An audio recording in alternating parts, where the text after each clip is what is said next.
Okay, let's talk about Alo Yoga. This is the absolutely wild story of how a yoga brand basically appeared out of nowhere to become a massive player in the activewear game.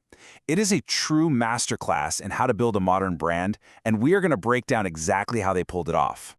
And when I say massive, I mean it. By 2022, Alo was hauling in over $1 billion a year in revenue.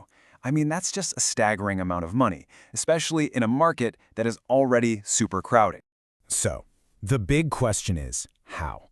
How on earth did they manage this kind of insane growth, especially in just the last couple of years? Well, I can tell you it wasn't a lucky break.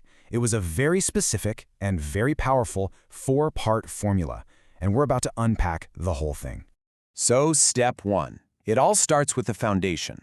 But Alo's foundation wasn't built on venture capital or a bunch of risky loans like most startups. Nope, it was built on a hidden advantage, a secret weapon that almost nobody saw.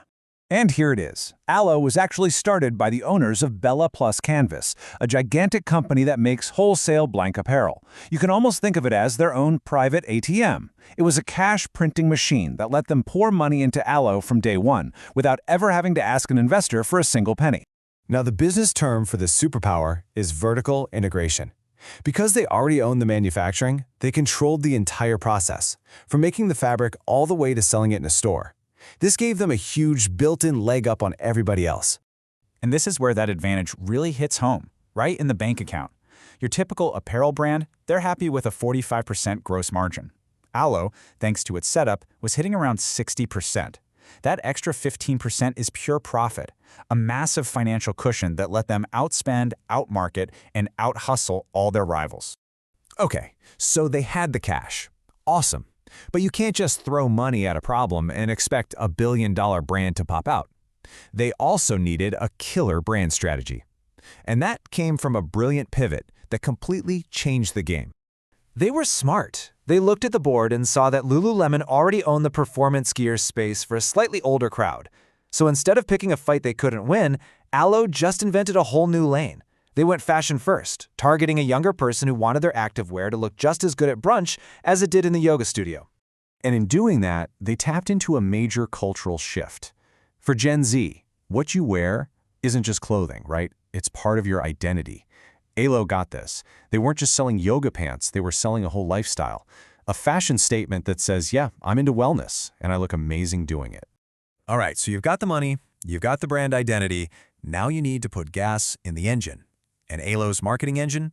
It was unconventional, incredibly efficient, and honestly, kinda genius.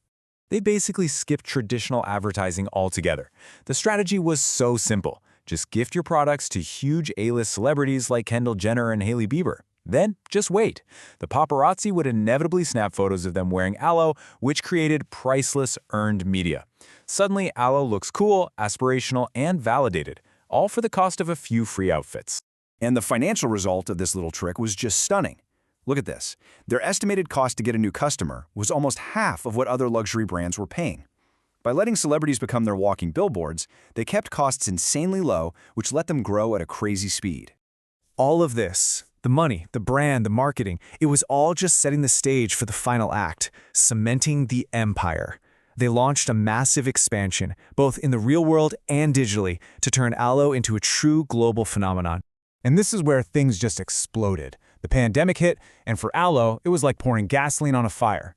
As wellness became a top priority for everyone stuck at home, Alo's revenue went vertical, quintupling from $200 million in 2020 to over $1 billion just 2 years later. But here's where they get really smart. They're not just thinking about today. They launched the Alo Sanctuary on Roblox, which has been visited over 100 million times. They are literally pre-programming the next generation of customers, Gen Alpha, to think of Alo as the go-to brand before they even have their own credit card. And as the world reopened, they went on an absolute retail tear. But these weren't just stores, they called them sanctuaries. We're talking massive spaces with full-on yoga studios and cafes designed to be these immersive experiences. And just as importantly, they were hubs to grab customer phone numbers for their super effective text message marketing. And for the ultimate flex, if you want to see just how much cash they were swimming in, they bought their Beverly Hills headquarters for $90 million in cash. That's not something a normal retailer does. That is a straight-up power move. So, when you put all these pieces together, what do you get? We're calling it the barbell formula, a perfect balance of financial safety and stability on one end and super aggressive high-speed marketing on the other. So here it is, the whole blueprint. You start with a foundation built on a hidden cash engine. You ignite it with an identity that perfectly captures the culture of Gen Z. You scale it with a cheap and effective celebrity marketing engine. And you power the whole thing with the huge advantage of vertical integration, making you crazy profitable from day one. And that leaves us with one final big question. Was Alo's success just a perfect storm, a one-off miracle that can't be repeated? Or have they just written an entirely new playbook for how to build the next generation of billion-dollar brands? It's definitely something to think about.